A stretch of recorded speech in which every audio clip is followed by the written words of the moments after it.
अस्सलाम वालेकुम। I hope so आप लोगों की तैयारी अच्छी जा रही होगी। तो आज के लेक्चर में हम जो अपना पढ़ाने का तरीका है वो थोड़ा-सा चेंज करूँगा फ्रॉम द प्रीवियस वीडियो जो कि चैप्टर 6 की थी। उसमें हमें स्लाइड्स को साथ-साथ लेके चल रहा था, लेकिन स्लाइड्स को साथ-साथ लेके चलने से इश्यू ये है कि स्लाइड्स में और उस कॉन्सेप्ट में थोड़ा कन्फ्यूज़ हो जाता है बंदा। तो आई वुड लव कि मैं इसको इस तरह लेके चलूँ कि मैं स्लाइड्स को ही एक्सप्लेन कर रहूँगा, लेकिन स्लाइड्स को अपने नोट्स के थ्रू और अपने पॉइंट्स में मतलब खुद लिख के एक्सप्लेन करूँ, ताकि आप लोग उसमें कन्फ्यूज़ ना हो। और आई प्रेफ़र कि ये स्लाइड्स या वीडियो देखने के बाद आप एक दफ़ा स्लाइड्स को ज़रूर गो थ्रू करें, क्योंकि उसमें शायद कोई की टर्म्स हों जो मैं मिस कर दूँ, तो एक दफ़ा उसको देखना ज़रूरी है। और इसके डिस्क्रिप्शन में वीडियो के मैं टाइम स्टैम्प्स डाल दूँगा, अगर किसी को लगता है कि ये टॉपिक उसको क्लियर है और उसको ये नहीं देखना चाहिए, ताकि वो आगे मूव कर सके। हम आज स्टार्ट लेंगे नेटवर्क लेयर से। What is network layer? तो नेटवर्क लेयर हमारे पास वो लेयर है जो एक सेंडिंग होस्ट से ट्रांसपोर्ट्स करता है सेगमेंट्स को from sender host to receiver host. अब रिसीवर होस्ट और सेंडर होस्ट के दरमियान में काफ़ी सारे नेटवर्क्स गुजरते हैं। लाइक ये हमारे पास एक सेंडर होस्ट है और ये हमारे पास रिसीवर होस्ट है। It could be from like ये एक कॉन्टिनेंट में, ये दूसरे कॉन्टिनेंट में। अब इनके दरमियान मल्टीपल राउटर्स हैं, मल्टीपल हॉप्स हैं, डिफरेंट आईएसपीज़, ऑटोनोमस सिस्टम्स भी हो सकते हैं। तो उनके दरमियान से गुजरता हुआ हर राउटर के थ्रू वो जो इन्फॉर्मेशन आगे पहुँचाता है वो नेटवर्क लेयर है। अब सेंडिंग साइड पे ये क्या करता है, ट्रांसपोर्ट लेयर हमारे पास सेगमेंट्स को एप्लीकेशन लेयर का जो मैसेज है उसको सेगमेंट्स में कन्वर्ट करता है। तो सेंडिंग साइड पे ये उस सेगमेंट्स को इनकैप्सुलेट करता है। हमारे पास बेसिकली एप्लीकेशन लेयर के बाद जितनी भी लेयर्स हैं वो हमारे पास इनकैप्सुलेशन का काम करती है। लाइक आप ट्रांसपोर्ट लेयर को देख लें तो वो मैसेज को इनकैप्सुलेट करता है, डिवाइड करता है डिफरेंट चंक्स में और उसको एक सेगमेंट्स का नाम देता है अपना हेडर अटैच करके। तो वो भी बेसिकली इनकैप्सुलेशन है। उसके बाद आप नेटवर्क लेयर में अभी देखेंगे कि ये एनकैप्सुलेट्स करता है लाइक सेगमेंट्स को इनटू डाटाग्राम्स अपना हेडर अटैच करके। तो ये फॉर्म इन सेंडर साइड पे है और रिसीविंग साइड पे ये क्या करता है, इसको डीकैप्सुलेट करता है।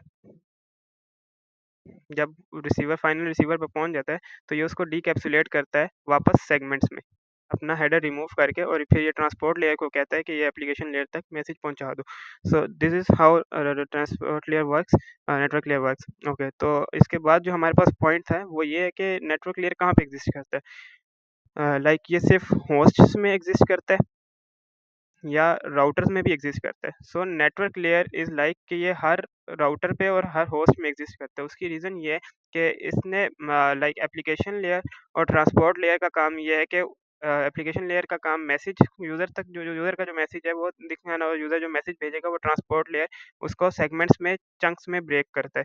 और फिर नेटवर्क लेयर का काम आता है जो उसको डाटाग्राम्स बना के उसके साथ अपना हेडर अटैच करता है, और नेटवर्क लेयर अपना हेडर देख के उसकी बेस पे वो डिसाइड करता है कि इसको मैसेज कहाँ पे भेजना है। It works on like every router पे ये काम आता है। Network layer exist in each host and each router that it comes in all the in the way. इसके बाद हम अगले अपने उसमें जाएँ। हमारे पास नेटवर्क लेयर की 2 की फंक्शनैलिटीज़ हैं। एक हमारे पास फॉरवर्डिंग है, जो कि चैप्टर 4 का पार्ट है, और एक राउटिंग है, जो कि चैप्टर 5 का पार्ट है। अभी हम इसका ओवरव्यू लेंगे। फॉरवर्डिंग हमारे पास हर राउटर के अंदर होती है, लाइक इन एवरी राउटर।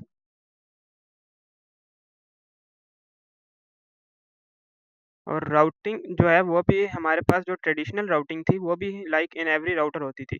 लेकिन इसको अब ग्लोबली अब जो यूज़ होता है सॉफ्टवेयर डिफाइंड नेटवर्किंग के थ्रू, एसडीएन के थ्रू, अब ये एक रिमोट सर्वर पे होती है और सब राउटर्स को सिर्फ इन्फॉर्मेशन पहुँचाई जाती है ताकि वो फॉरवर्डिंग कर सकें। ओके, फॉरवर्डिंग एवरी राउटर पे होती है। और फॉरवर्डिंग क्या करती है कि हमारे पास जो मैसेज आता है लाइक एक राउटर के इनपुट पोर्ट पे, उसको किस पोर्ट पे आउटपुट करना है, ये फॉरवर्डिंग का काम है, और उस आउटपुट करके अगले किस राउटर पे पहुँचाना है, ये फॉरवर्डिंग देखता है। और इसके लिए वो एक फॉरवर्डिंग टेबल को यूज़ करता है, जिसको हम राउटिंग टेबल भी कहते हैं, और वो राउटिंग टेबल हमारे पास राउटिंग के थ्रू आता है, जो कि हम चैप्टर 5 में डिस्कस करेंगे, जो कि कंट्रोल प्लेन का हिस्सा है। ओके, इसमें हमारे पास, 1 मिनट में स्लाइड्स देख लूँ। ओके, ओके, तो अच्छा, ये हमारे पास, ओके, प्लेन नेटवर्क लेयर में 2 प्लेन्स हैं। वन इज़ डेटा प्लेन और एक हमारे पास है कंट्रोल प्लेन। डेटा प्लेन क्या है हमारे पास? पर राउटर फंक्शन। कंट्रोल प्लेन हमारे पास नेटवर्क वाइड फंक्शनैलिटी है। कंट्रोल प्लेन डिसाइड्स कि हमारे पास मैसेज किस सेंडर से किस रिसीवर में जाना है, उसके लिए जो एल्गोरिदम्स बनते हैं, जो टेबल बनाता है, वो हमारे पास कंट्रोल प्लेन में बनते हैं। डेटा प्लेन हमारे पास फास्ट है क्योंकि ये एक राउटर के अंदर सिर्फ इन्फॉर्मेशन देख रहा है, और हमारे पास कंट्रोल प्लेन जो है वो स्लो है। स्लो इसलिए है कि उसने पूरा कंप्यूट करना होता है best path from sender to receiver. Okay, तो डेटा प्लेन हमारे पास जो टेबल यूज़ करता है फॉरवर्डिंग के लिए, वो हमारे पास कहाँ पे होता है? राउटर बनाता है कंट्रोल प्लेन में। Like it's done in control plane. It builds those tables. Okay, forwarding और राउटिंग से रिलेटेड हमारे पास एक क्वेश्चन है कि why can't routing and forwarding be the same thing. तो उसकी रीज़न जो है कि राउटिंग हमारे पास क्या डिसाइड करती है कि कौन सा पाथ लेगा पैकेट, और ये कॉम्प्लेक्स एल्गोरिदम्स रन करती है लाइक डाइक्स्ट्रा और बेलमैन फोर्ड। और इसके बाद ये रिएक्ट करती है नेटवर्क चेंजेस पे, लाइक जब लिंक फेलियर हो जाए या कंजेशन हो जाए, तो ये कभी कभार होता है। लेकिन फॉरवर्डिंग हमारे पास हर इनपुट पोर्ट से हर आउटपुट पोर्ट पे पैकेट को मूव करने के लिए होती है, और इसलिए ये एक प्री कंप्यूटेड टेबल को यूज़ करती है, और ये हर पैकेट के लिए होती है। तो अगर फॉरवर्डिंग ही रूट्स कैलकुलेट करेगा एवरी टाइम, तो नेटवर्क क्या हो जाएगा? स्लो हो जाएगा, और राउटर क्या हो जाएगा? ओवरलोड हो जाएगा, राउटर पे बहुत ज़्यादा लोड आ जाएगा। तो इसीलिए हम फॉरवर्डिंग और राउटिंग को दो अलग-अलग चीज़ें समझ के अलग-अलग ही एक्सप्लेन करते हैं। हमारे पास एक और क्वेश्चन है जो हमारे पास ये कह रहा है कि पैकेट अगर फॉरवर्डिंग टेबल गलत हो तो क्या हो सकता है? सबसे पहला जो रीज़न हो जो इश्यू हमें कॉज़ हो सकता है वो पैकेट लॉस हो सकता है। लाइक मिसाल के तौर पे ये राउटर है, इसने फॉरवर्डिंग टेबल में एक ऐसे लिंक को पैकेट भेज रहा है जिस जो लिंक एग्ज़िस्ट ही नहीं करता। तो उस केस में क्या होगा कि यहाँ से राउटर से पैकेट आगे मूव होगा और यहाँ पे एक नॉन एक्जिस्टेंट लिंक पे पहुँच जाएगा, तो ये पैकेट हमारे पास लॉस हो जाएगा। राउटिंग लूप ये है कि हमारे पास कि एक राउटर से दूसरे राउटर पैकेट गया, दूसरे राउटर ने वापस पहले वाले की तरफ भेज दिया। तो ये हमारे पास एक लूप में एंटर हो जाएगा, और जिसकी वजह से हमारे पास नेटवर्क में कंजेशन हो जाएगी। रॉन्ग डेस्टिनेशन हमारे पास इस तरह हो सकती है कि लाइक ये हमारे पास राउटर है और इधर हमारे पास वो नेट होस्ट है जिधर हमने पैकेट फाइनली ट्रांसमिट करना था, और इसने पैकेट इधर भेजने की बजाय एक ऐसे नेटवर्क पे भेज दिया जिसका उसके साथ लाइक लिंक नहीं है। तो वो यहाँ पे रॉन्ग डेस्टिनेशन पे मतलब यहाँ से इस वाले होस्ट पे भेज देगा, और ये हमारे पास क्यों होगा? क्योंकि हमारे पास डेस्टिनेशन क्लियर नहीं है। और ब्लैक होल ऐसे है कि एक राउटर पे पैकेट आया लेकिन उसने कभी लीव ही नहीं किया। तो this all kind of change issues जो हमें एक रॉन्ग फॉरवर्डिंग टेबल की वजह से आ सकते हैं। हमारे पास कंट्रोल प्लेन के 2 मॉडल्स हैं। एक है ट्रेडिशनल पर router, like every router calculates it's routing table.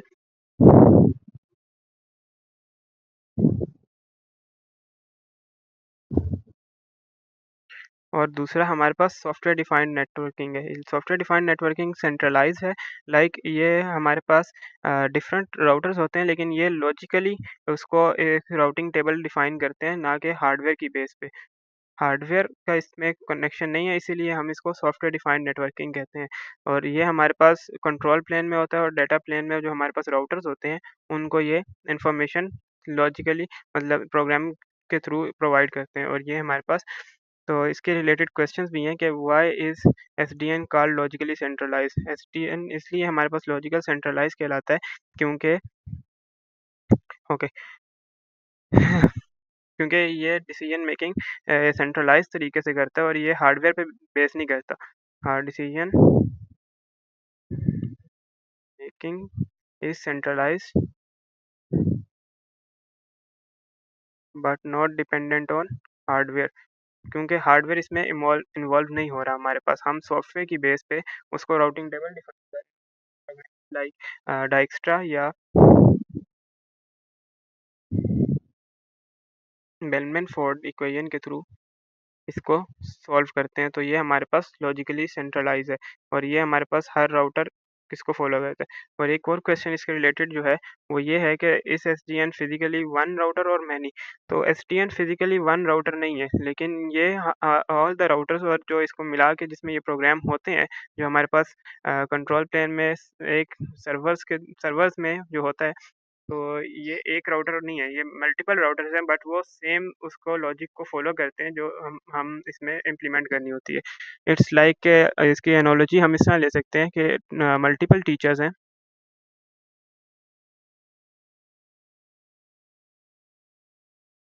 Follow करते हैं same syllabus. Like teachers different हैं, उनका पढ़ाने का अंदाज़ डिफरेंट हो सकता है, लेकिन सिलेबस जो है वो सिमिलर है। तो why is SDN attractive for large network? Since SDN हमारे पास जो है वो लाइक एवरी राउटर पे इम्प्लीमेंट नहीं होता, तो एवरी राउटर पे जब इम्प्लीमेंट हो रहा हो तो चीज़ों को स्केल करना मुश्किल है, और सेकेंडली ये हार्डवेयर बेस्ड नहीं है, ये सॉफ्टवेयर बेस्ड है। तो सॉफ्टवेयर को लार्जर ऑडियंस में इम्प्लीमेंट करना is way easier than hardware. तो this is why it is attractive for larger audience. Network layer की सर्विसेज में जो हमारे पास लिखा हुआ है कि network layer guaranteed delivery delay guarantee लेता है कि पैकेट डिले की वो नहीं होगा इससे कम, या बैंडविड्थ गारंटी लेता है, या पैकेट के पहुंचने की गारंटी लेता है। तो ये सब सर्विसेज नेटवर्क लेयर नहीं प्रोवाइड करता। नेटवर्क लेयर के रिलेटेड जो लिखा हुआ है कि वो एक ही सर्विस प्रोवाइड करता है, दैट इज़ बेस्ट एफर्ट। मतलब वो अपनी पूरी कोशिश करेगा चीज़ों को पहुंचाने की, लेकिन अगर वो नहीं भी पहुंचती तो इसका जिम्मा नहीं है।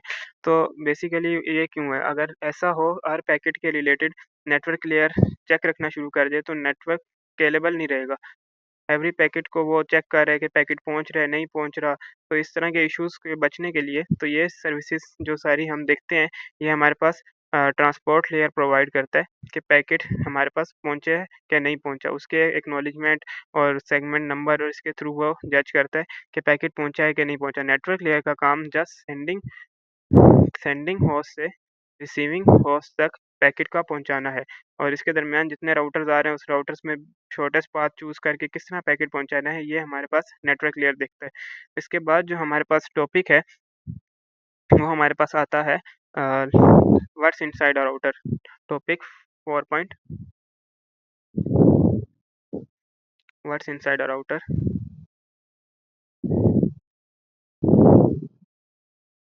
तो अगर हम राउटर के इनसाइड में जाएँ, तो हमारे पास हमें नज़र आता है कि हमारे पास राउटर की 3 मेन फंक्शनैलिटीज़ हैं। एक हमारे पास इनपुट पोर्ट है, और एक हमारे पास आउटपुट पोर्ट्स हैं। ओके, इनपुट पोर्ट नहीं, basically it's like multiple ports हैं जिसके थ्रू इनपुट आता है, और उसके बाद फिर हमारे पास आउटपुट पोर्ट्स भी मल्टीपल हैं जिसके थ्रू इनपुट हमारे पास अगले राउटर के इनपुट्स के लिए तैयार होके जाता है। तो बेसिकली इनपुट पोर्ट और आउटपुट पोर्ट के दरमियान में जो चीज़ है वो हमारे पास स्विचिंग फैब्रिक कहलाता है, जो कि ये डिसाइड करता है कि इन कौन-सा इनपुट हमने किस आउटपुट पोर्ट में सेंड करना है।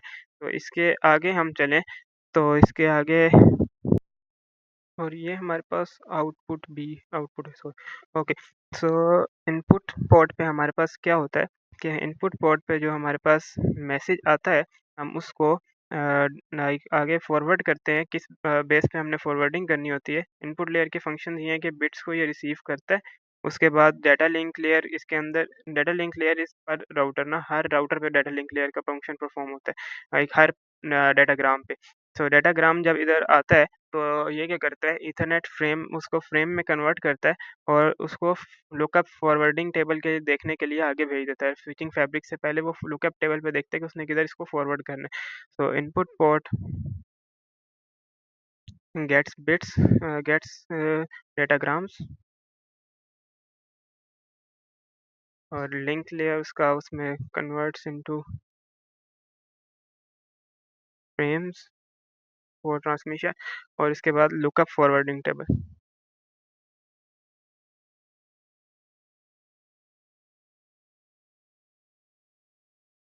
तो इसमें हमारे पास जो एक कॉन्सेप्ट है वो है लॉन्गेस्ट प्रीफिक्स मैचिंग का।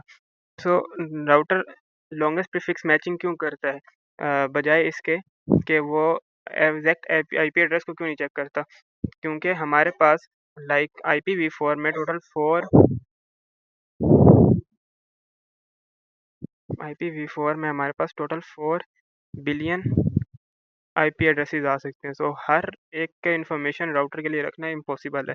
तो इस केस के इससे बचने के लिए वो डेस्टिनेशन बेस्ड फॉरवर्डिंग करता है, जिसमें हम लॉन्गेस्ट प्रीफिक्स मैचिंग को यूज़ करते हैं, जो कि सिर्फ नेटवर्क पार्ट को मैच करता है और होस्ट पार्ट को छोड़ देता है। लाइक अगर हम देखें कि /24 अगर हमारे पास एक नेटवर्क है लाइक किधर गया? ओके 192.168.10.1 सो बेसिकली ये क्या करेगा, ये इस पार्ट को देखेगा और इसकी बेस पे वो आगे पैकेट भेज देगा कि किस पाथ में सबसे शॉर्टेस्ट पाथ में किस राउटर को आगे मैसेज भेजना है और ये इस नेटवर्क होस्ट पार्ट को इग्नोर करेगा क्योंकि अगर इसकी भी इंफॉर्मेशन रखने ये राउटर शुरू कर दे तो it's like 4 billion addresses IPv4 में और 6 IPv6 में तो इससे भी ज़्यादा, तो ये इम्पॉसिबल है राउटर के लिए। अब इसके बाद हम एक केस देखते हैं कि जिसमें दोनों नेटवर्क पार्ट दोनों सेम आ रहे हो। लाइक आप कह लें कि /24 में ही हम इसको एग्ज़ाम्पल लाइक यूँ ले लें, लाइक /26 ले लेते हैं, जिसमें 192.168.10. आई थिंक सो 2 कह लें, लेकिन हमारे पास क्योंकि 26 बिट्स हैं और ये हमारे पास नेटवर्क पार्ट सेम आ रहा है, लेकिन इसका प्रीफिक्स 26 है, तो ये हमारे पास इस वाले रूट पे फॉरवर्ड कर देगा पैकेट को बजाय के इस वाले रूट पे। और इसके अंदर जो हम यूज़ करते हैं वो है TCAM टर्नरी एक second okay ternary content addressable memories. तो ये हमारे पास क्या करता है, इसका हमारे पास जो मेन कॉन्सेप्ट है वो है कि ये एक लाइक इग्नोर और इसमें एक सेकंड ओके तो ये स्पॉट्स करता है ज़ीरोज़ और वन्स को और एक स्टैटिक ओके एक स्टैटिक वाइल्ड कार्ड यूज़ करता है जिसका मतलब ये लेता है ignore. So basically what it does कि ये इस वाले एड्रेस को इसमें अगर /26 है तो ये इसको रीड करेगा लाइक फ्रॉम 0 1 अगर इस तरह इसको हम बाइनरी में लिखें तो ये 26 तक रीड करेगा और उसके बाद जो बाकी रिमेनिंग 6 होंगे उसको ये स्टैटिक करके इग्नोर बिट्स बना देगा कि इस पार्ट को इग्नोर कर दो। तो this is how ternary content addressable memory works. इसके बाद हमारे पास आता है switching fabric. Okay okay so switching fabric हम डिस्कस करते हैं। स्विचिंग फैब्रिक हमारे पास क्या करता है कि हमारे पास जो कनेक्ट करता है it's like a connector between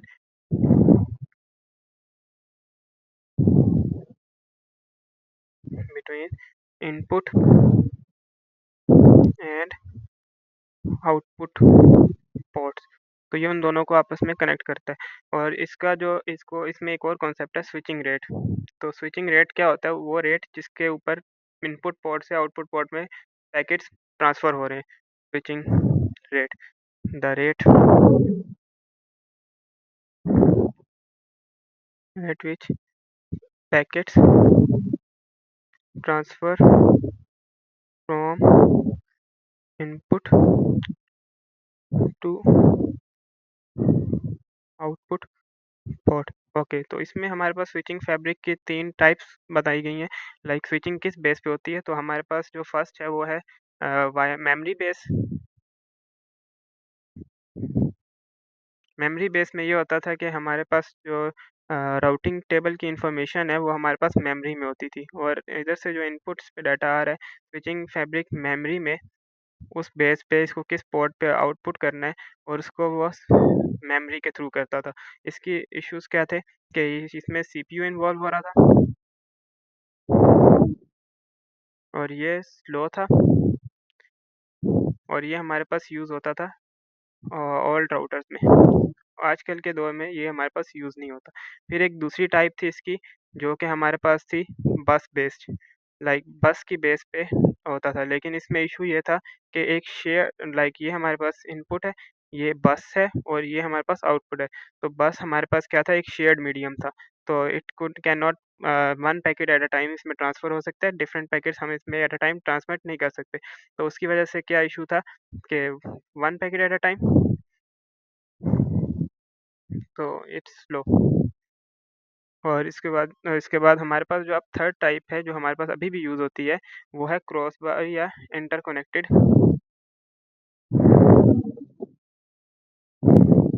interconnected switching.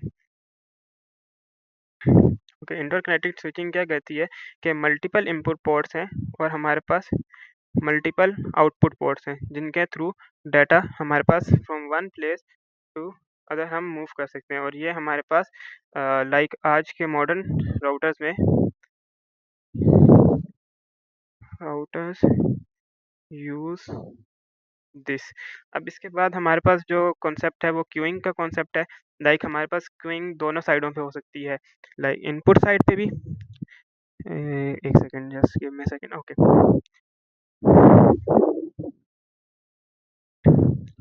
Input side पे क्यूइंग कैसे होगी कि हमारे पास फैब्रिक जो है, हमारे पास स्विचिंग फैब्रिक SWF लिख रहा हूँ। ओके, सो ये इसकी इनपुट जिस हिसाब से पैकेट्स आ रहे हैं, स्विचिंग फैब्रिक उस हिसाब से पैकेट्स को आगे ट्रांसमिट नहीं कर रहा। Like switching fabric is slower. तो हमारे पास क्या होगा कि इनपुट साइड पे पैकेट क्यू में क्यू होना शुरू हो जाएंगे अपने अपने उसको कन्वर्ट करने के लिए आउटपुट में। और एक टाइम ऐसा आएगा कि हमारे पास पैकेट्स बहुत ज़्यादा हो जाएंगे, तो ये हमारे पास पैकेट्स ड्रॉप होना शुरू हो जाएंगे अगर बहुत ज़्यादा स्पीड स्लो हो। और सेकेंडली हमारे पास एक और कंसेप्ट इसमें है कि head of line blocking. Head of line blocking में ये है कि फर्स्ट पैकेट जो है हमारे पास, वो बाकी सारे पैकेट्स को ब्लॉक कर रहा है। लाइक उसने जिस पोर्ट पे जाना है, या वो बिजी है, या इस वजह से वो बाकी पैकेट्स को आगे मूव होने से रोक रहा है। सो आउटपुट पोर्ट्स कंटेंशन के only one red datagram can be transferred, तो लोअर रेड पैकेट ब्लॉक, इस तरह के इश्यूज हमारे पास आ सकते हैं। जिसमें हमारे पास लाइक बुक में जो एग्जांपल गिवन है, यहाँ पे एक रेड पैकेट है, इसको हम R लिख लेते हैं।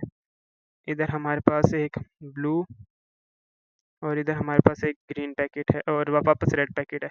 सो क्या है कि ये हमारे पास आउटपुट पोर्ट है जिसमें रेड पैकेट जा सकता है, और इसमें ब्लू जा सकता है, और इसमें हमारे पास लाइक ग्रीन पैकेट जा सकता है। तो इसने इधर रेड पे जाना है, इस वाले ने भी रेड पे जाना है, तो इनमें से कोई एक जा सकता है। तो ये हमारे पास क्या हो जाएगी, आउटपुट पोर्ट पे कंजेशन हो गई। और एक हमारे पास ये है कि लाइक ओके, सो रेड यहाँ पे रेड पैकेट आगे है, और यहाँ पे हमारे पास इसके पीछे ग्रीन पैकेट है। सो रेड पैकेट की वजह से ग्रीन पैकेट भी अपनी डेस्टिनेशन पे नहीं पहुँच सकता। तो हमारे पास ये हेड ऑफ लाइन ब्लॉकिंग का कॉन्सेप्ट है। आउटपुट पोर्ट पे बफरिंग और क्यूइंग इस तरह होती है। अगर हम एक मिनट नेक्स्ट पेज पे जाएं। ओके, ओके, बफरिंग रिक्वायर्ड, जबकि डेटाग्राम जो स्विचिंग फैब्रिक में है हमारे पास, वो हमारे पास डेटाग्राम्स को बहुत तेज़ी से आउटपुट पोर्ट पे भेज रहा है। Like the link rate is slower then link rate is less than switching S rate कह लेते हैं, स्विचिंग रेट से लिंक रेट लेस है। तो हमारे पास क्या होगा कि आउटपुट पोर्ट से जिस स्पीड से लिंक पैकेट्स हमारे पास आउट हो रहे हैं, वो फ्लो है कि जिस स्पीड से पैकेट्स हमारे पास इनपुट से आउटपुट में कन्वर्ट हो रहे हैं, लाइक किस पोर्ट पे जाना है वो उसको पता लग रहा है। सो इधर क्या होगा, इधर भी फिर क्यूइंग शुरू हो जाएगी और बफर में शुरू हो जाएगा। लेकिन इसका भी इश्यूज यही है कि क्यू की वजह से डिले आएगा और लॉस आ सकता है अगर बहुत ज़्यादा डाटाग्राम फॉर द ट्रांसमिशन हमारे पास क्यू हो जाए। इसके बाद हमारे पास स्केजुलिंग के एल्गोरिदम्स हैं, जस्ट उनकी एग्जांपल्स गिवन है कि 4 एल्गोरिदम्स हमारे पास हैं। हमारे पास पहले सबसे पहले लिख लेते हैं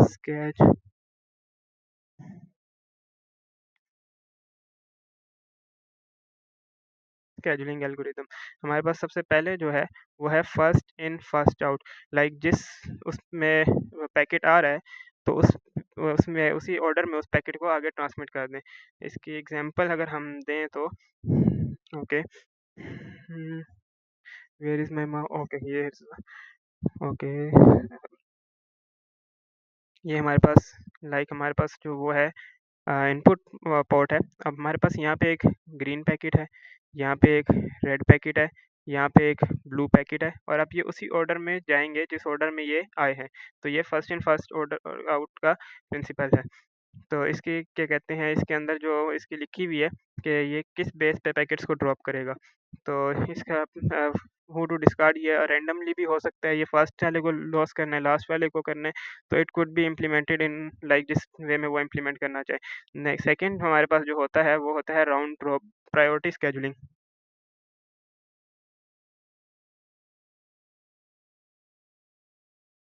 SCHE, ओके, स्केजुलिंग।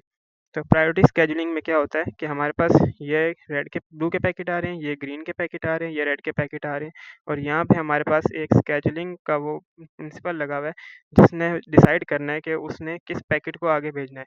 लाइक अगर हमारे पास लेट्स सपोज ग्रीन का एक पैकेट आया, रेड का एक पैकेट आया, ब्लू का एक पैकेट आया। अब ब्लू वाले की प्रायोरिटी 1 है और तीनों सेम टाइम फ्रेम पे आए हैं, तो हमारे पास होगा क्या कि ब्लू की प्रायोरिटी सबसे ज़्यादा है तो सबसे पहले ब्लू वाला आएगा, फिर ग्रीन की प्रायोरिटी है, फिर ग्रीन वाला आएगा, फिर रेड की प्रायोरिटी वो वाला आएगा। और लेकिन अगर इसके बाद ये टाइम t इक्वल टू 0 पे अगर t इक्वल टू 1 की हम बात करें, तो हमारे पास अगर पैकेट आता है लेट्स सपोज ग्रीन का पहले टू t इक्वल टू 1 पे ग्रीन का पैकेट आया, तो ग्रीन का पैकेट अपने उस हिसाब से जाएगा क्योंकि बाकी दोनों के पैकेट्स अवेलेबल नहीं है, तो उसको उसकी बेस पे वो आगे चला जाएगा। इसके बाद हमारे पास थर्ड जो है वो है हमारे पास राउंड रॉबिन। राउंड रॉबिन ये है।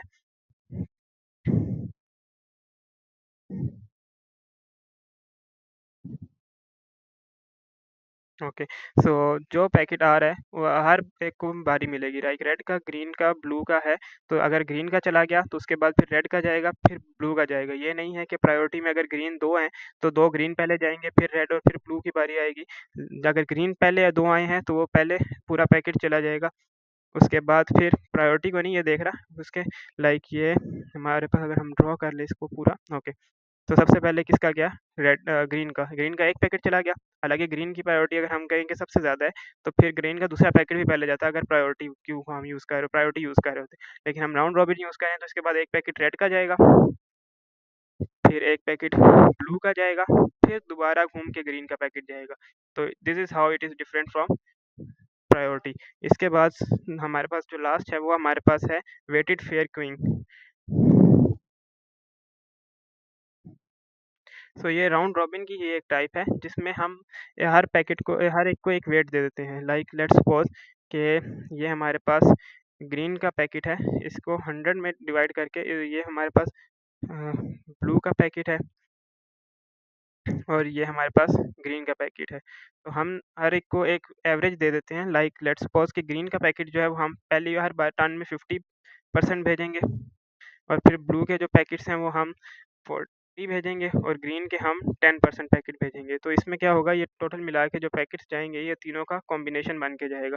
लाइक एक ये होगा जिसमें हमारे पास 50% पैकेट जो है वो ग्रीन के है, 40% वैल्यू ब्लू की है और 10% रेड की। एक सेकेंड, इसमें मैंने रेड को इसको कह देते हैं, okay. So this is how it will transmit packets.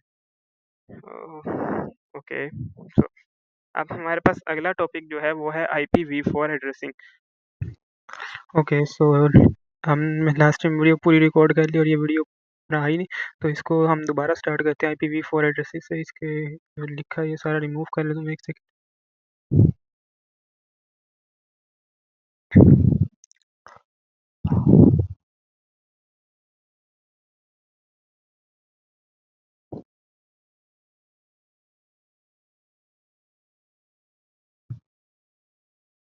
Okay, तो IPv4 के डेटाग्राम में जो पहली चीज़ हमारे पास है वो है इसका वर्जन।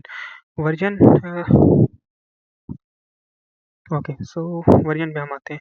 वर्जन हमारे पास 4 बिट्स का एड्रेस होता है। अब इसमें क्योंकि ये IPv4 है तो 0 1 0 0, तो 1 2 4 एंड 8, तो 4 इज लाइक के ये वर्जन 4 है। अगर इसी को हम 0 1 0 1 0 1 1 0 कर दें तो ये वर्जन 6 को रिप्रेजेंट करेगा। और ये इसके बाद हेडर लेंथ होती है। हेडर लेंथ इज़ लाइक ये डिफाइन करती है कि हमारे पास हेडर कितने बाइट्स का होगा और इसकी वैल्यू ये भी 4 बिट्स का होता है, लेकिन इसकी वैल्यू 4 के साथ मल्टीप्लाई होके हमारे पास आंसर बनते हैं क्योंकि ये हमारे पास 20 बाइट से लेके 60 बाइट्स के दरमियान होता है। सो लाइक इसकी वैल्यू इसके मिड में आनी चाहिए और इसके क्योंकि ये इसकी वैल्यू ये नहीं हो सकती, ना 2 ना 4, इसकी वैल्यू 5 से शुरू होगी, लाइक 0 1 0 1। तो इससे दरमियान में जो वैल्यू है वो 0 1 2 3 एंड 4, ये वैल्यूज़ नहीं हो सकती क्योंकि ये मल्टीपल बाय 4 होके 20 से लेस होती हैं। ओके, तो इसके बाद ये जो टाइप ऑफ सर्विस ये है कि हमारे पास डाटा की टाइप क्या है और लेंथ हमारे पास ये डिफाइन करती है कि इसमें डाटा कितना आ सकता है और ये हमारे पास 16 बिट में होता है और 2 की पावर 16 बिट का इसमें पेलोड हो सकता है। अब इसके बाद जो हमारे पास अगला 32 बिट के जो हैं ये हमारे पास फ्रेगमेंटेशन के लिए है, ये हम उसको फ्रेगमेंटेशन में जाके डिस्कस करेंगे। इसके बाद हमारे पास टीटीएल है। टीटीएल हमारे पास इसलिए होता है कि कहीं पे ये अगर कोई डेटाग्राम हमारे पास लूप में चला जाए, तो हम उसको क्या कहते हैं ताकि वो बार-बार लूप में जा के कंजेस्शन ना करे नेटवर्क पे, तो उसको एक टाइम एलोकेट होता है कि उस टाइम के बाद वो पैकेट ड्रॉप लॉस हो जाए। वो क्योंकि वो उसमें इश्यू नहीं होता, फिर वो पैकेट आगे नहीं रहता। उसके बाद अपर लेयर प्रोटोकॉल हमारे पास ये डिफाइन करता है कि ये किस लेयर का पैकेट मतलब इसमें कौन-सा प्रोटोकॉल यूज़ कर रहे हैं, टीसीपी या यूडीपी। और इसके बाद हेडर चेकसम ये इस बात को चेक करने के लिए कि हेडर में कोई एरर ना आया हो। इसके बाद हमारे पास सोर्स एड्रेस और डेस्टिनेशन एड्रेस है। उसके बाद हमारे पास ऑप्शनल चीज़ें जो हो सकती हैं, उसके बाद हम आते हैं आईपी फ्रेगमेंटेशन में। ओके, तो फ्रेगमेंटेशन हमारे पास लाइक रिमूव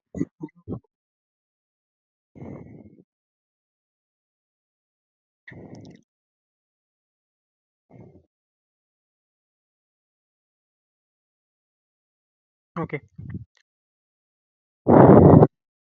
तो फ्रेगमेंटेशन में जो 16 बिट है, वो ये आइडेंटिफ़ाई करने के लिए ये फ्रेगमेंट किस पैकेट का है, लाइक पैकेट और इसकी एक यहाँ पे आईडी होती है और फ्लैग्स में हमारे पास 3 बिट्स होती हैं, जिसमें से एमएसबी जो होती है, वो हमारे पास रिज़र्व होती है ऑलवेज़ 0। इसके बाद जो मिडल वाली हमारे पास बिट होती है, उसकी वैल्यू अगर 0 है, तो इट मीन्स कि फ्रेगमेंटेशन हुई है, अगर इसकी वैल्यू 1 हो जाए, तो मीन्स नो फ्रेगमेंटेशन। सही है, और उसके बाद जो हमारे पास एलएसबी है, वो हमारे पास 2 चीज़ें डिफ़ाइन कर रही होती है। एलएसबी इज़ लाइक के ये अगर 0 है, सो इट मीन्स के ये हमारे पास लास्ट फ्रेगमेंट है। और अगर एलएसबी हमारे पास 1 है, सो इट मीन्स कि ये फर्स्ट या मिडल फ्रेगमेंट है। तो इसके बाद फ्रेगमेंट्स हैं और इसको उस हिसाब से किया जाए। अब हमारे पास एक एग्ज़ाम्पल है फ्रेगमेंटेशन की, तो अगर हम इस एग्ज़ाम्पल को वापस शुरू से स्टार्ट करें।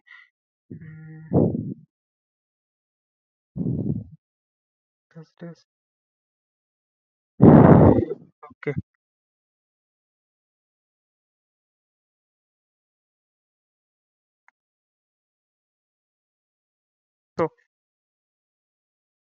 तो एग्ज़ाम्पल हमें क्या कह रही है कि हमारे पास 80-60 बाइट्स का लेंथ का एक डाटा है, जिसकी आईडी है और ये अभी तक फ्रेगमेंट नहीं हुआ तो फ्रेगमेंट फ्लैग और ऑफसेट 0 है। सो बेसिकली अगर हम इसका फ्रेगमेंट का नंबर निकालेंगे और सबसे पहले हम निकालते हैं कि हमारा डाटा कितने बाइट्स का है। इसमें 20 बाइट्स का हमारे पास हेडर है, तो इसमें से 20 हम माइनस कर लें तो 8040 बाइट्स हमारे पास डाटा में है। इसके बाद हम देखें नंबर ऑफ फ्लैग्स कैसे आएँगे, फ्रैगमेंट्स हमारे पास कैसे बनेंगे कि हमने कितने फ्रैगमेंट्स में इसको डिवाइड करना है।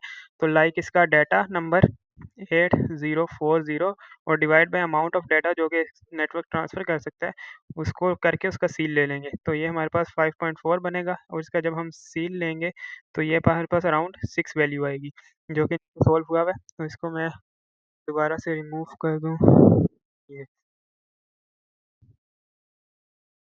सो पैकेट्स हमारे पास कितने हैं? हमारे पास 6 पैकेट्स बनेंगे, ये हमने देख लिया। अब इस पैकेट्स में हम देखते हैं कि इसको किस तरह बनाएँगे। सो ये सब रिमूव करने दें मुझे।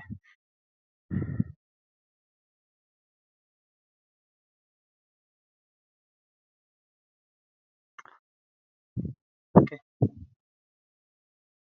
सो पैकेट 1 हमारे पास सिंपली 1480 प्लस और उसके साथ 20 बाइट्स का डाटा लाइक 1500 बाइट्स जाएँगे। ये पैकेट भी इस तरह बनेगा, ये भी इस तरह, ये भी इस तरह, 3, 4, 5। अब हम जब 6 पैकेट पे आएँगे, तो 5 पैकेट्स तो हमारे पास पूरा कंज़्यूम हो रहे होंगे। 6 पैकेट में डाटा उस तरह पूरा कंज़्यूम नहीं हो रहा होगा। तो फ्रैगमेंट 1 की वैल्यू मतलब इसमें फ्रैगमेंट फ्लैग की वैल्यू 1 सब में 1 होगी, सिवाय लास्ट पैकेट के वो रिप्रेज़ेंट करेगा कि ये लास्ट पैकेट है। अब इसका सबका 1500 कंज़्यूम होगा डाटा। ओके, सो लास्ट वाला क्या होगा कि हमारे पास 1480 को मल्टीप्लाई कर लेंगे 5 से। अ, 1 second calculator. Okay, so 1480 multiply by 5 is around 7400 bytes का डाटा हमारे पास जा चुका है और हमारे पास टोटल कितना है 8040 बाइट्स का। तो इसमें से हम माइनस कर लेंगे जितना डाटा जा चुका है एंड लेट्स सपोज 7400 चला गया माइनस 8040, तो इट्स लाइक 640 बाइट्स का डाटा रह गया जो कि हम लास्ट फ्रेगमेंट में भेजेंगे। तो विच इज़ लाइक 640 और इसमें 20 बाइट्स का header which is equivalent to 660 bytes का डेटा इस सेगमेंट में जाएगा। अब हमने निकालना है ऑफसेट। तो पहले पैकेट का ऑफसेट हमेशा 0 होगा। इसके बाद जो ऑफसेट होगा वो हमारे पास ये अमाउंट ऑफ डाटा जो हमने भेजा है उसको हम डिवाइड बाय 8 करेंगे, क्योंकि ये हमारे पास 8 के मल्टीपल्स में होता है। तो it's like 1480 divide by 8 which is like 185। Okay 185। तो इधर हमारे पास ऑफसेट आ जाएगा 185, और इस तरह ही फिर इसको हम आगे ऐड करते जाएंगे। तो इसमें ऐड होता जाएगा 185 में 185 370, फिर 185 इज़ लाइक 555, फिर 185 740, और फिर 185 इज़ लाइक 925। तो this is how offset works. और ये हमारे पास फ्रेगमेंटेशन है। ओके, तो फ्रेगमेंटेशन जब हमारे पास हो जाती है,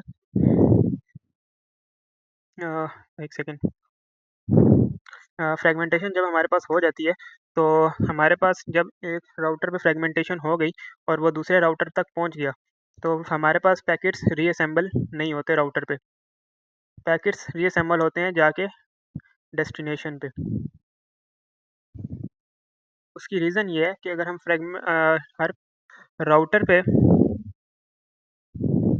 रीअसेंबल करें तो इट मीन्स के बहुत ज़्यादा कॉस्ट आएगी। अगर हमने लेट्स सपोज़ ये एक लिंक है हमारे पास, ये एक राउटर है, इधर से गया, इसकी मैक्सिमम ट्रांसपोर्ट यूनिट जो थी वो 1500 थी। उसके बाद एक फिर लिंक आया, फिर 1500 थी। सो वो क्या करेगा, पहले इधर से इधर आने में 1500 उसने लाइक फ्रेगमेंट्स बनाए सारे, उसके बाद फिर इधर रीअसेंबल किए, फिर दोबारा फ्रेगमेंट करेगा, फिर रीअसेंबल करेगा, तो इट विल बी कॉस्टली। तो वो रीअसेंबल पैकेट जब एक दफ़ा फ्रेगमेंट हो जाए तो वो रीअसेंबल होते हैं जाके डेस्टिनेशन पे। तो this is it for the fragmentation. इसके आगे वाला हम दूसरे पार्ट में डिस्कस करेंगे। Thank you. Okay, so let's start this video again. मैंने फिर रिकॉर्ड की थी ये वीडियो, उसमें ये इशू आने की वजह से ये वीडियो दोबारा रिकॉर्ड करनी पड़ रही है। सो आईपी एड्रेसिंग को इंट्रोडक्शन। सो आईपी एड्रेस हमारे पास क्या है, 32 बिट का एक आइडेंटिफायर है होस्ट के लिए या राउटर के इंटरफेस के लिए। सो इंटरफेस क्या होता है, connection between host router and physical link. Okay, router के मल्टीपल इंटरफेसेस हो सकते हैं, लाइक ये राउटर है, ये 1 2 3 राउटर के साथ कनेक्टेड है और इसके 3 पोर्ट्स हैं ना, तो इसके मल्टीपल इंटरफेसेस हैं। लाइक ये इसका पोर्ट FA 0/0 हो सकता है, ये 0/1 हो सकता है, ये 0/2 हो सकता है। तो इसके मल्टीपल इंटरफेसेस हैं और इसके हर लिंक पे एक नया आईपी एड्रेस होगा। डिफ़ॉल्ट गेटवे जिसको हम कहते हैं वो हर राउटर के हर इंटरफेस के लिए डिफरेंट होगा, लेकिन host usually have one IP address. So this is what. और उसके बाद फिर हम ये देख रहे हैं कि क्लासेस हमारे पास क्या है, कि हम जो नेटवर्क्स बनाते हैं वो इन 5 क्लासेस में से किसी एक को लेके उससे हम नेटवर्क की लेते हैं। लाइक ये इसमें I think so class 6C जो है वो हमारे पास क्लास सी जो नॉर्मल रेंज का नेटवर्क है, और इससे फिर ऊपर जाते जाएँ तो रेंज चेंज होती है। लाइक ए सबसे बड़ा है, and I think so that's it for this slide. इसके बाद जो हम देख रहे हैं वो आईपी इसी चीज़ को वापस एक्सप्लेन किया हुआ है, जिसमें वो ये बता रहा है कि नेटवर्क पार्ट ये है और फिर ये इसका होस्ट पार्ट है एंड स्टफ लाइक दैट। तो इसके बाद हम देते हैं सबनेट पे। ओके, सबनेट्स हमारे पास हायर ऑर्डर बिट्स होती हैं, जिनमें हम और जो हमारे पास नेटवर्क पार्ट डिफाइन करते हैं कि ये नेटवर्क क्या है, और इसके अंदर lower order bits host part कहलाती हैं, जो हम हर होस्ट को एक पार्ट देते हैं। सो सबनेट्स हमारे पास ये भी सबनेट्स कहलाते हैं जो डिफ़ॉल्ट नेटवर्क है। लाइक जिस तरह हमारे पास ये /24/8 के मल्टीपल्स में जो हैं, ये भी हमारे पास डिफ़ॉल्ट जो है, ये भी हमारे पास सबनेट है।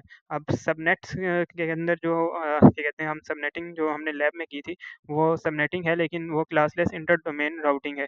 तो सबनेटिंग बेसिकली वही कि राउटर को reach each other without intervening router. So each isolated network जो है वो हमारे पास सबनेट कहलाता है। और इसी को हम अगर देखें तो क्लासलेस इंटर डोमेन राउटिंग वो है जो हमने लैब में सबनेटिंग पढ़ी है, हम उसको इसको सबनेटिंग कह रहे थे। सो दोनों सबनेटिंग के ही पार्ट हैं, दोनों सबनेटिंग की सॉरी टाइप्स हैं।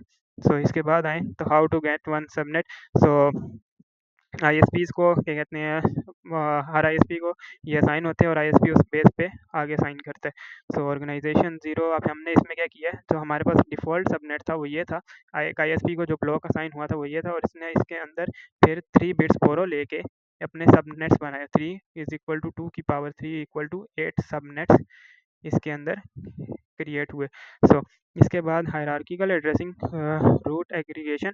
सो हायरार्किकल उसमें ये है कि efficient advertisement of routing information, like के इसके जो ऑर्गेनाइजेशन है वो इस इंटरनेट सर्विस प्रोवाइडर के पास है, लाइक इसके पास ये होस्ट पार्ट इसके वो दिया हुआ है, तो वो इसकी बेस पे इस आईएसपी की बेस पे इंटरनेट से कनेक्ट कर रहा है, और जबकि दूसरा जो पार्ट है आईएसपी बी वो इसमें है।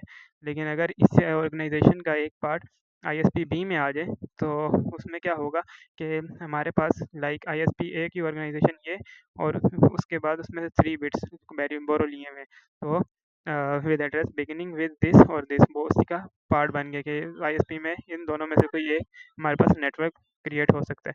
इसके बाद वही है कि आईएसपी कैसे लेता है गेट ब्लॉक ऑफ एड्रेसेस, तो I can internet corporation for assign names and numbers allocate करते हैं एड्रेसेस को, मैनेज करते हैं डोमेन नेम सर्विसेज को, और उसके बाद असाइन करते हैं डोमेन नेम्स और resolve this kind of disputes. इसके बाद अगर हम आए तो ये हमारे पास है how to get one. So how get the host get an IP address, तो इसमें 2 चीज़ें हैं, एक हार्ड कोडेड है जिसको हम अगर हम अपने लैब में इंप्लीमेंट करते थे तो वो स्टैटिक के थ्रू कर रहे थे, और एक डीएचसीपी था तो जो डायनामिकली हमारे पास इन आईपी असाइन कर रहा था, जिसमें हम राउटर को डिफ़ॉल्ट कर और राउटर को एज अ डीएचसीपी सर्वर बना रहे थे। अब डीएचसीपी हमारे पास फॉर डीएचसीपी हमारे पास सिर्फ आईपीज़ नहीं देता हमें, हमें 3 और चीज़ें देता है। अगर मैं इसके इधर एक स्लाइड ऐड करके आपको समझा सकूँ, so let's add a slide. Add हो जा। सो ये आई डोंट नो, एक second, give me a second. Okay, I do not know कि ये क्यों नहीं यूज़ करा, वो ऐड करा स्लाइड। ओके, सो बेसिकली क्या कहते हैं, ओके गोल क्या है कि रिन्यू कर सके लीज एड्रेसेस एंड यूज़। तो हम डीएचसीपी को यूज़ क्यों करते हैं, इसकी रीज़न जो है वो ये है कि हमारे पास एड्रेसेस लाइक पीसीस बहुत ज़्यादा होते हैं, और एक नेटवर्क के अंदर हम मैक्सिमम पीसीस को एलोकेट कर दें। अगर डीएचसीपी स्टैटिकली एक आईपी असाइन करते हैं तो हम एक टाइम पे आके लिमिटेड हो जाएंगे उसको स्पेस को लेके कि हम कितने पीसीस को असाइन कर सकते हैं। तो उससे बचने के लिए हम डीएचसीपी यूज़ करते हैं कि जब उसे ज़रूरत हो वो एक आईपी ले, अपना काम करे और फिर सिस्टम को लीव कर दे। सो डीएचसीपी कैसे वर्क करता है, तो डीएचसीपी ऐसे वर्क करता है कि डीएचसीपी सबसे पहले एक जो होस्ट आता है वो अपने एक डिस्कवर मैसेज सेंड करता है, उसको ब्रॉडकास्ट करता है एक मैसेज कि आई वांट एन आईपी। तो कोई डीएचसीपी सर्वर है जो मुझे आईपी दे सके, तो फिर डीएचसीपी कहता है कि yes I am available to give you IP. फिर होस्ट वापस से रिक्वेस्ट करता है for that IP. So DHCP server address send करता है विद एक्नॉलेजमेंट मैसेज।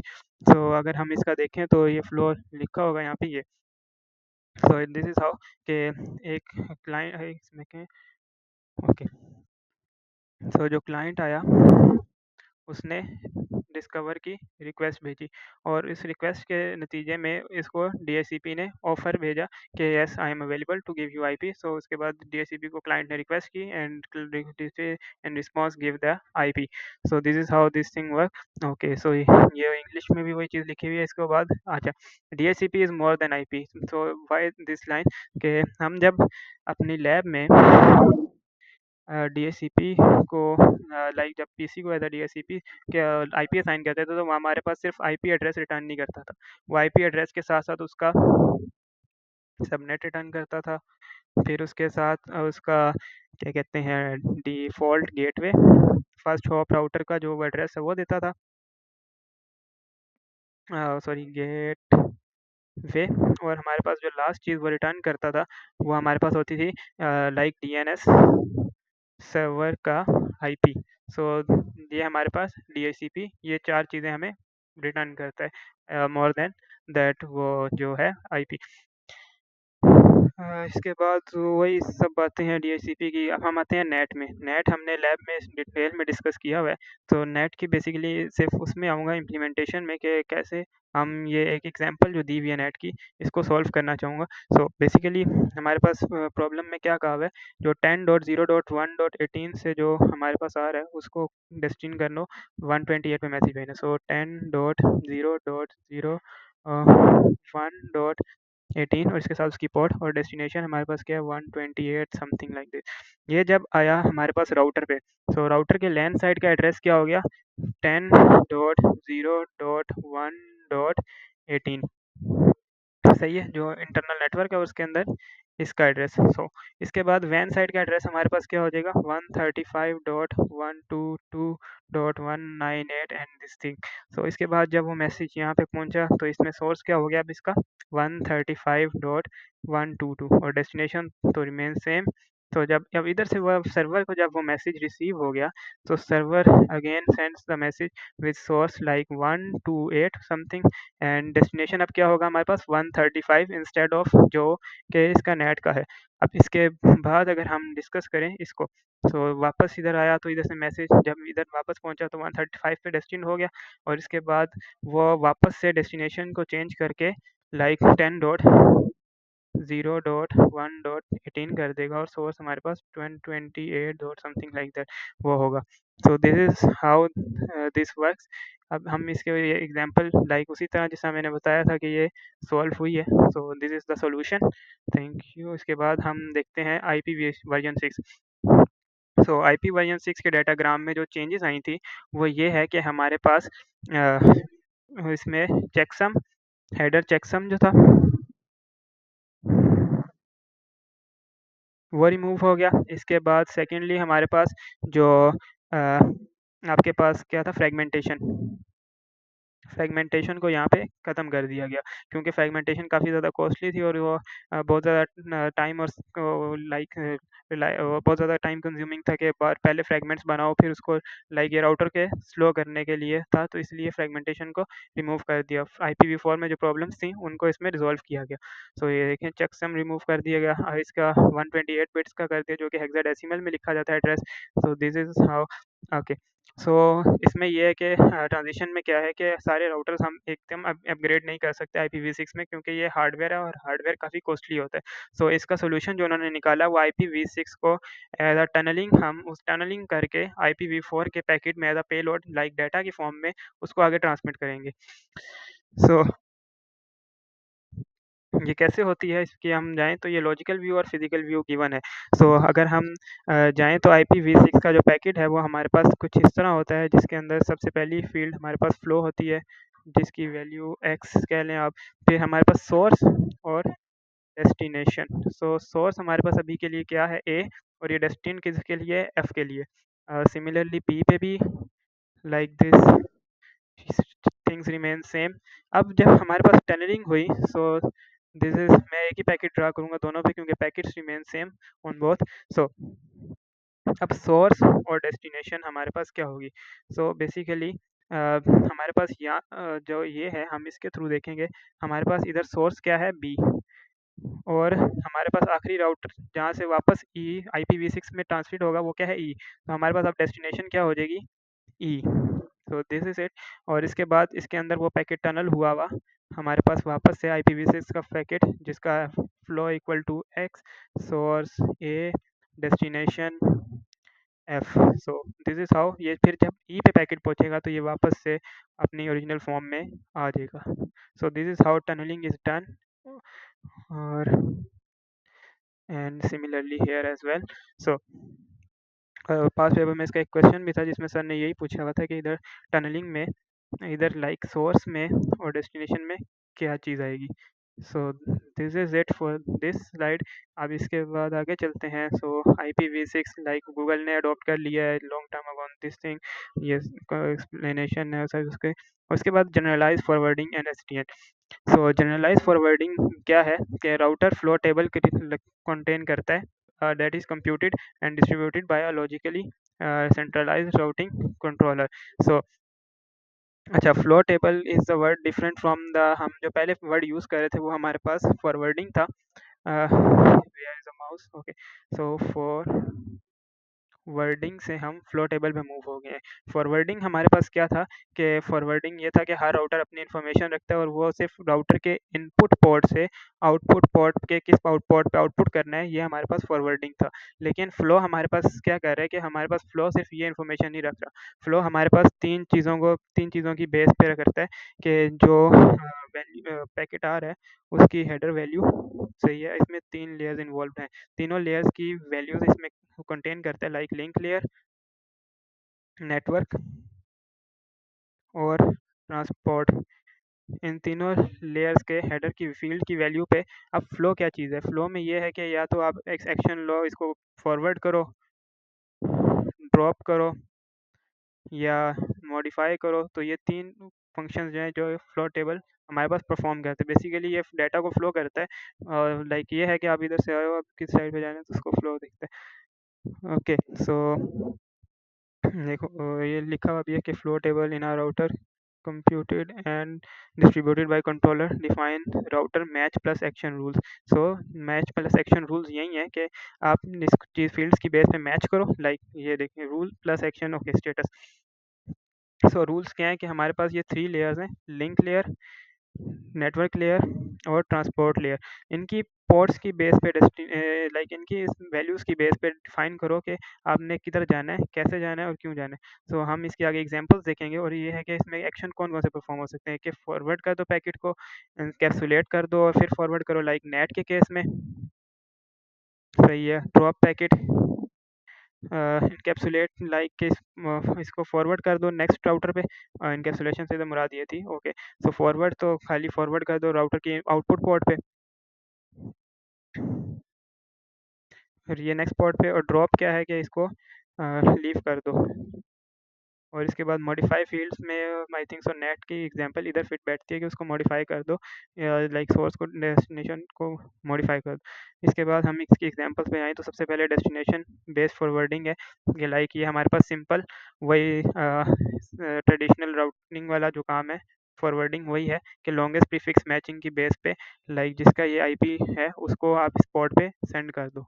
सो उसकी बेस पे फायरवॉल में क्या है कि अगर राउटर की आउटपुट पोर्ट की बेस पे कि इसका अगर आउटपुट पोर्ट 22 है तो इस पैकेट को ड्रॉप कर दो।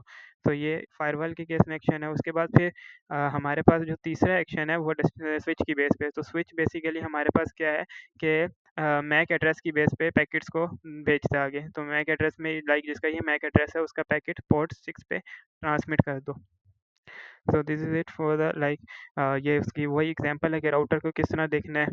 राउटर अगर आ जाए तो फिर लॉन्गेस्ट प्रीफिक्स मैचिंग करो और उसके बाद बेस पे फॉरवर्डिंग करो, और स्विच है अगर तो डेस्टिनेशन मैक एड्रेस की बेस पे डिसाइड करो कि फॉरवर्ड करने के फ्लड। फिर फायरवॉल में भी यही है कि आईपी एड्रेस को टीसीपी यूडीपी पोर्ट नंबर्स को देखो और मेंशन करो, और फिर एक्शन या परमिशन दो या डिनाई कर दो कि इस पोर्ट पे जो आउटपुट आ रहा है उसको आगे भेजने के नहीं। और नेट के केस में ये है कि आईपी एड्रेस और पोर्ट नंबर को उसको किस तरह चेंज करना है। So this is modification part. So ये भी उसी तरह की एक एग्जांपल है। This is it for this chapter. Chapter 4 is done now finally। और how do forwarding tables destination based forwarding generally computed, तो ये कंट्रोल प्लेन कंप्यूट करता है जो कि हम नेक्स्ट चैप्टर में डिस्कस करेंगे। Thank you.